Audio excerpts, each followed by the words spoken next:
ఇరాన్కి scene అర్థమైపోయింది. ఒకప్పుడు అమెరికాని Israel, ఆ రోజున వీళ్ళిద్దరూ ఫ్రెండ్స్. ఇరాన్కి ఇరాక్ని దెబ్బతీసి ఇరాక్లో ఉన్నటువంటి ఆయుధ నిక్షేపాలు మింగేయాలి అనుకున్నాడు అప్పుడు కొమైనీ.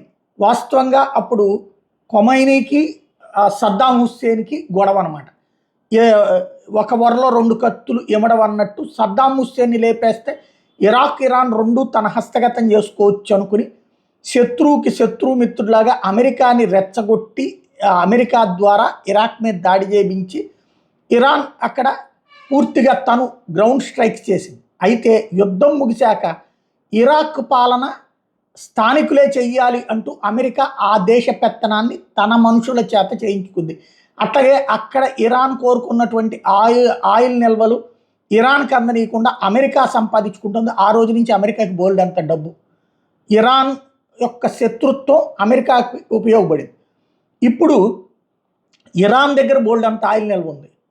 ఆ డబ్బే ఇప్పటిదాకా ఇరాన్ని బతికిస్తోంది. అమెరికా, యూరప్ దేశాలు అణ్వాయుధాలకు సంబంధించినటువంటి విషయంలో ఆంక్షలు పెట్టిన తర్వాత కూడా ఆ దేశం బతుకుతోందంటే ఓన్లీ బికాజ్ ఆఫ్ ఆయిల్ అనమాట. ప్రత్యక్షంగా కొనకపోయినా అమెరికా, యూరప్ దేశాలు పరోక్షంగా కొంటాయి. అంటే ఇంకొక దేశం వాళ్ళ దగ్గర కొనుక్కు లేదా ఇంకో దేశానికి సంబంధించిన ఏజెన్సీ ఇరాన్ దగ్గర ఆయిల్ కొనుక్కుంటే వాళ్ళ దగ్గర వీళ్ళు కొంటారు. పేరుకు మాత్రం మేము ఇరాన్ మీద ఆంక్షలు పెట్టామంటారు. ఆ విధంగా తక్కువ రేటుకు వస్తుంది వీళ్ళకి ఆయిల్. అది కూడా ఒక తెలివైనటువంటి ఎత్తుగడ అనమాట. అంటే ఒక గొడవ క్రియేట్ చేసి, ఈవెన్ ఇప్పుడు రష్యాతో గొడవ ఎందుకు, రష్యాతో గొడవ కారణంగా రష్యా తక్కువ అమ్ముతుంది. లేదు ఏ గొడవ లేకపోతే కనుక ఆ మధ్యన అరబ్ దేశాలు, రష్యా వీళ్ళందరూ కలిసి ఒపెక్ కంట్రీస్ అంతా కలిసి, ఒపెక్ ప్లస్ కంట్రీస్ అంతా కలిసి ఆయిల్ రేట్లు ఇష్టం వచ్చినట్టు పెంచేశారు. ఈ యుద్ధాల తర్వాతనే ఆయిల్ రేట్లు అన్నటువంటిది కంట్రోల్లోకి వచ్చినాయి. తక్కువ రేటుకి అమ్మడం ప్రారంభించి ఇంకెవరు కొనేవాళ్ళు లేకపోతే ఆంక్షలు పెట్టినటువంటి సందర్భంలో. అట్లాగే ఇక్కడ కూడా గేమ్ నడుస్తూ వచ్చింది. ఇప్పుడు ఇరాన్కి సీన్ అర్థమైపోయింది. తన దేశపు ఆయిల్ నిల్వలు దోచుకోవడానికి అమెరికా ప్లాన్ చేస్తోంది. ఇజ్రాయెల్కి ఎట్లాగూ తమ దేశంతో శత్రుత్వం ఉంది కాబట్టి ఇజ్రాయెల్ని ముందుకు పంపించింది. ఇక 4 రోజులు పోతే ఇప్పటికే అణ్వాయుధ స్థావరాలు దెబ్బతిన్నాయి. అట్లాగే ప్రజా తిరుగుబాటు ప్రారంభమవుతోంది. ఇంకొక వైపున వచ్చేటప్పటికి సైన్యం పారిపోతోంది. అనేక మంది సైనికాధికారులు కుటుంబాలతో సహా దేశం విడిచి పారిపోయారు.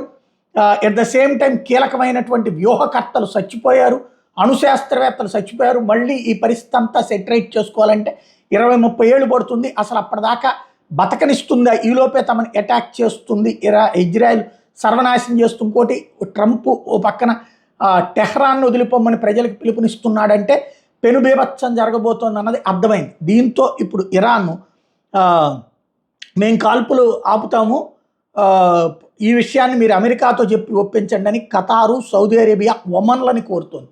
తద్వారా యుద్ధం ఆగాలని కోరుకుంటోంది.